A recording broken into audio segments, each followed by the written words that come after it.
सम्पूर्ण समाचारको सार 100 समाचार। नमस्कार, 100% समाचारमा स्वागत छ। म अनिस्मा बस्नेत। सुरु गरौं 100% समाचार। केही दिनदेखि बल्झिएको सत्तारूढ दल नेपाल कम्युनिस्ट पार्टी नेकपामा विवाद समाधानको प्रयास जारी।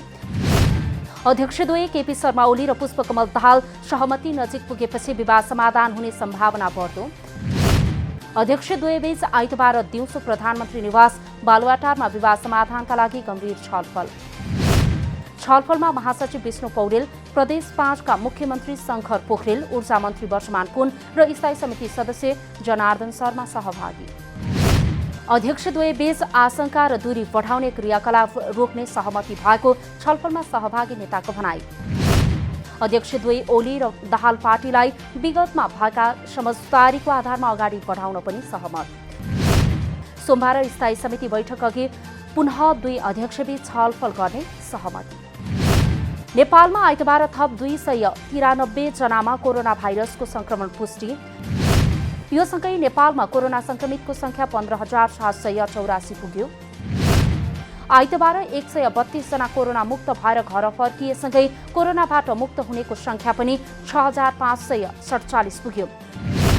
हालसम्म 9,203 जना आइसोलेसनमा र 31,573 जना क्वारेन्टिनमा रहेको स्वास्थ्य मन्त्रालयको तथ्याङ्क।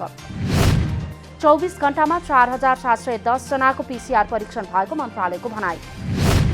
हाल राजधानीको ढलको पानीमा कोरोनाको संक्रमण देखिएको भन्ने सम्बन्धमा मन्त्रालयद्वारा स्पष्ट।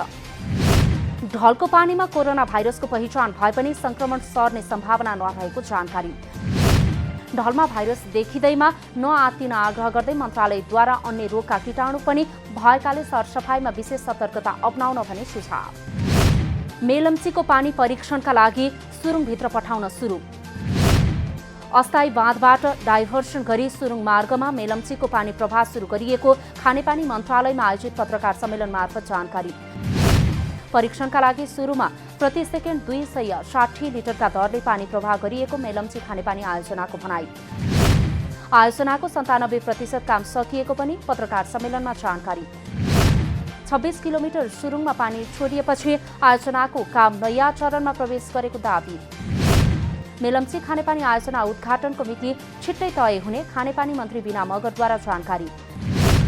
मेलम्चीको पानी पिउने काठमाडौँवासीको सपना छिट्टै पूरा हुने पनि मन्त्री मगरको दावी। सरकारद्वारा कक्षा 11 को बोर्ड परीक्षा पनि नगर्ने निर्णय। कोरोना संक्रमणका कारण बोर्डले लिने परीक्षा यसपटकका लागि रद्द गर्ने निर्णय गरिएको पाठ्यक्रम विकास केन्द्रद्वारा जानकारी। विद्यार्थीको अन्तिम मूल्याङ्कन विद्यालयलाई गर्न दिने निर्णय गर्दै त्यसका लागि कार्यविधि तयार गर्ने जिम्मेवारी राष्ट्रिय परीक्षा बोर्डलाई। विद्यालयले गरेको आन्तरिक परीक्षाका आधारमा विद्यार्थीलाई प्रमाणपत्र दिने बोर्डको तयारी। कक्षा 12 को विषयमा भने अहिलेसम्म भएको छैन कुनै निर्णय। 12 कक्षा विद्यालय तहको अन्तिम कक्षा भएकाले अनुकूल समयमा बोर्ड परीक्षा नै सञ्चालन गरिने शिक्षा मन्त्रालयको तयारी। संवैधानिक आयोगहरूमा समयमै पदाधिकारी चयन नहुँदा कार्य सम्पादनमा समस्या। सरकारले आयोगहरूलाई अधिकार पनि नदिने र समयमै बजेट उपलब्ध नगराउँदा कार्य सम्पादनमा ढिलाइ हुँदै गएको प्रतिनिधिहरूको गुनासो। बजेट र पदाधिकारी समयमै उपलब्ध नहुँदा कार्य सम्पादनमा समस्या भएको मुस्लिम आयोगका प्रतिनिधिहरूको भनाई।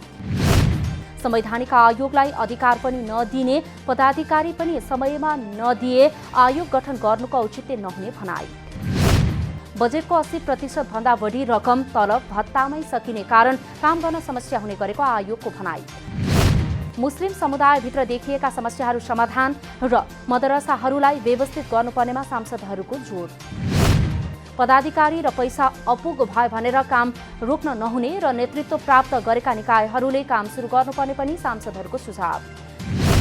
लैङ्गिक हिंसा नियन्त्रण गर्न र मदरसाहरूको अभिलेखीकरण गरी व्यवस्थित गर्न आयोगलाई समितिको निर्देशन।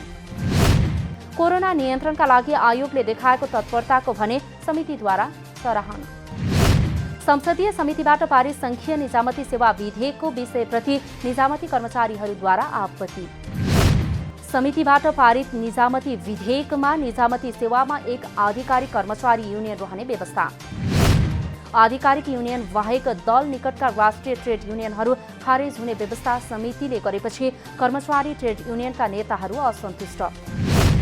ट्रेड युनियन खारेज गरिनु विश्वव्यापी मूल्य मान्यता विरुद्ध भएको कर्मचारी नेताहरूको धारणा। प्रदेश वा स्थानीय तहमा समायोजन भएर गएका कर्मचारीलाई सङ्घमा फर्किने बाटो खुला गर्नुपर्ने कर्मचारीहरूको माग।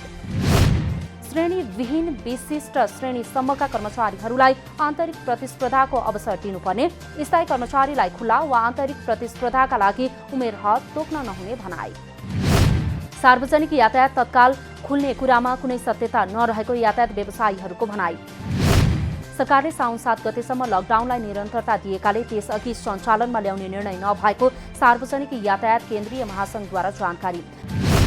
माग सम्बोधन नभएसम्म सरकारले सवारी चलाउन निर्देशन दिए पनि यातायात सञ्चालनमा ल्याउन नसकिने महासङ्घको भनाई। केही सञ्चार माध्यम र सामाजिक सञ्जालमा आइतबारदेखि सार्वजनिक सवारी सञ्चालनमा ल्याउने भन्ने बाहिरिएको थियो समाचार। सडकमा भने समाचार र सामाजिक सञ्जालमा आए जस्तो सार्वजनिक सवारी सञ्चालनमा आएको भेटिएन। गलत सूचनासँगै सार्वजनिक सवारी नचल्दा सर्वसाधारण भने पैदल यात्रा गर्न बाध्य। गलत सूचनाको पछि नलाग्न महासङ्घको आग्रह। महानगरीय प्रहरी परिसर काठमाडौँद्वारा उपत्यकामा विभिन्न समयमा हराएका मोटरसाइकल खोजी गरी सम्बन्धित धनीलाई हस्तान्तरण।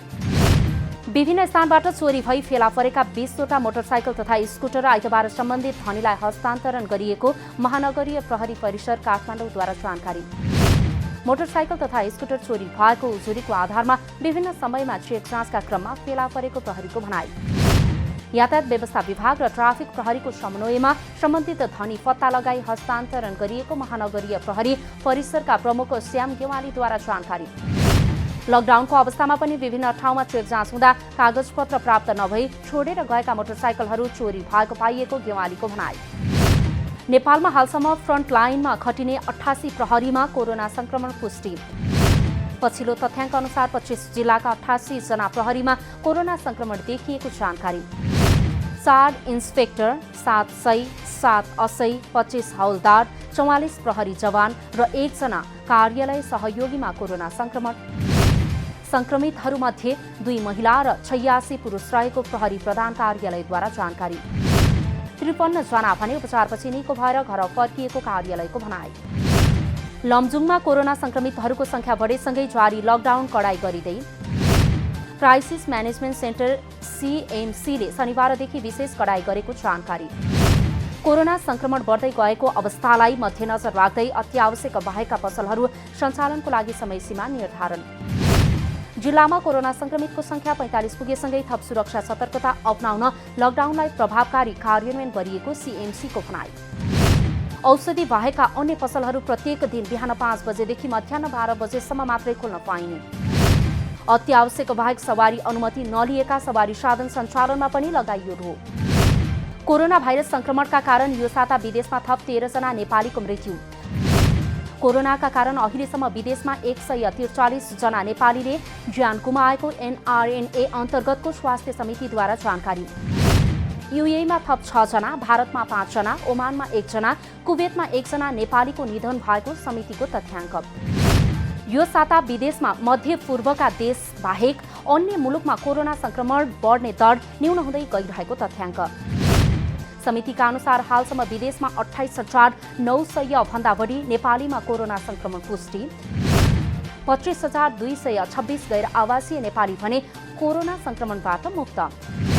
एनआरएनएका अनुसार हालसम्म विश्वभर 37 देशमा रहेका नेपालीहरू कोरोना भाइरसबाट प्रभावित। भोजपुरको पौवादुङमा गाउँपालिका पर्यटकीय क्षेत्रको विकाससँगै ऐतिहासिक सम्पदाको संरक्षणमा जोड्दै ऐतिहासिक तथा पर्यटकीय क्षेत्रको संरक्षण तथा विकास गरी आर्थिक लाभ दिने लक्ष्यका साथ काम गरिरहेको गाउँपालिकाद्वारा जानकारी। गाउँपालिका केन्द्र नजिकै रहेको कोटगढीमा जानका लागि बाटो निर्माणको काम सम्पन्न। सल्यानको शहीद नेत्रलाल अभागी बहुप्राविधिक शिक्षालयद्वारा भवन निर्माणलाई तीव्रता। लकडाउनको समयमा समेत निर्माण जारी रहेकाले भदौ महिनादेखि आफ्नै भवनबाट पठन पाठन गराउने शिक्षालयको तयारी। शिक्षालयको काममा स्थानीय 10 जना युवा, व्यापारी, यातायात व्यवसायी, मजदुर र विद्यार्थीहरू निःशुल्क रूपमा सहयोग गर्दै। जिल्लामै पहिलो पटक स्थापना भएको शिक्षालयको लागि भवन, शौचालय, खेल मैदान लगायतका संरचना निर्माण हुँदै।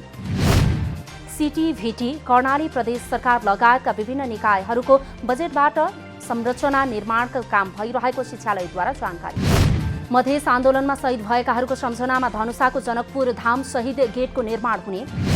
2072 सालमा संविधान जारी भएको विरोधमा भएको आन्दोलनमा धनुषाका 3 युवाहरूको प्रहरीको गोलीबाट मृत्यु भएपछि गरिएको थियो शहीद घोषणा। शहीदहरूको अन्त्येष्टि गरिएको स्थल नजिक मुजेलियामा उपमहानगरपालिकाको 4.5 करोड लागतमा बन्न लागेको हो शहीद गेट। कोरोना महामारीका कारण 6 महिनादेखि बन्द नेपाल चीन रसुवागढी नाका सोमबारदेखि सञ्चालनमा आउने। नेपाल चीन बीचको व्यापार सुचारू गर्ने सुरक्षा मापदण्ड समझदारी भएपछि नाका खुल्ने निश्चित भएको रसुवागढी भन्सार कार्यालयद्वारा जानकारी। सोमबार बिहान 8 बजेदेखि नाका सञ्चालनमा ल्याउने समझदारी भएको रसुवागढी भन्सारको भनाई। पहिलो चरणमा केही अघिदेखि नाकाको चीनतर्फ रोकिएका रेडिमेड गार्मेन्ट र स्याउहरू नेपाल भित्रिने। नाका सञ्चालन प्रोटोकल अनुसार दैनिक 4वटा चिनिया ट्रकले 120 टन सामग्री 2 देश बीचको सीमा मितेरी पुलसम्म ल्याउने। नेपालतर्फ आयात हुने सामानको ढुवानी र लोड गर्न नेपालीहरू नै परिचालित हुने। नागरिक लगानी कोष र चन्द्रागिरी हिल्स लिमिटेड बीच शेयर निष्कासन सम्बन्धी सम्झौता। कोष र चन्द्रागिरी हिल्स बीच स्थानीय बासिन्दा एवं सर्वसाधारणमा शेयर निष्कासन एवं प्रत्याभूति नियुक्ति गर्ने सम्बन्धी भएको सम्झौता।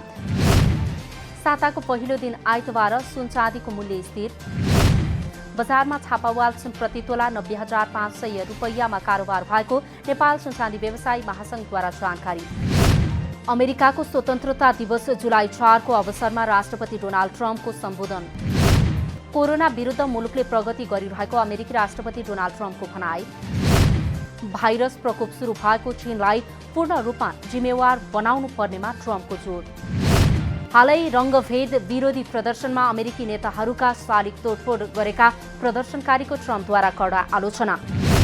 उग्र वामपन्थी मार्क्सवादी आन्दोलनकारी र लुटेराहरूलाई परास्त पार्ने ट्रम्पको प्रतिबद्धता। अमेरिकाका प्रतिभाशाली वैज्ञानिकहरूले यस वर्षको अन्त्यसम्ममा कोरोनाको औषधि वा खोपको समाधान निकाल्ने दावी। 100% समाचार अहिलेलाई यति नै। जनताद्वारा जनताका लागि प्रसारित जनता टेलिभिजनका कार्यक्रमहरू युट्युब, ट्विटर, फेसबुक र हाम्रो वेबसाइट जनतासमाचार.com मा पनि पढ्न र हेर्न सक्नुहुनेछ। सूचनामा तपाईँको सहभागिता, समयमा समाचार हाम्रो प्रतिबद्धता। नमस्कार।